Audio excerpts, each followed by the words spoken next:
ঘরের কাজ থেকে শুরু করে পরিবারের সদস্যদের মতোই কথোপকথন সবই করতে পারবে নিও। মানুষের দৈনন্দিন জীবন সহজ করতে যে কোনো কিছু করবে এই রোবট, এমনটাই দাবি এর নির্মাতা প্রতিষ্ঠান ওয়ান এক্সের। সম্প্রতি নরওয়ের রাজধানী অসলোতে নিও রোবটের কর্মকাণ্ড নিয়ে প্রদর্শনীর আয়োজন করেছে তারা। In the long term, this will be doing your laundry, cleaning your house, tidying, and generally giving you back a lot of time in life.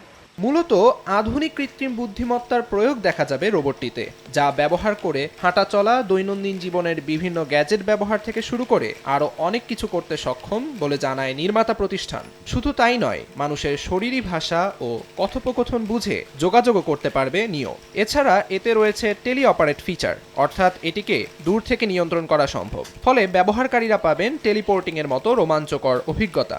Everything you see in Neo to some point is AI. How to handle interacting with people, body language, language itself while speaking, and audio. 2025 সাল নাগাদ পরীক্ষামূলকভাবে বাজারে আসতে পারে robot নিও। মার্কিন ধনকুবের ও টেসলার প্রধান নির্বাহী ইলন মাস্ক বলছেন 2040 সালের মধ্যে 1,000 কোটি হিউম্যানয়েড রোবট তৈরি হবে, যার দাম হতে পারে $20,000 থেকে $25,000। প্রযুক্তি সংশ্লিষ্টরা বলছেন হিউম্যানয়েড রোবট তৈরিতে এআই এবং ইঞ্জিনিয়ারিংয়ের মেলবন্ধন মানুষের জীবনে এক নতুন অধ্যায় যোগ করতে চলেছে। এখন দেখার বিষয় কে সবার আগে এই প্রযুক্তিকে পৌঁছে দিতে পারে সাধারণ মানুষের কাছে। আমিরুল ইসলাম আলিফ, সময় সংবাদ।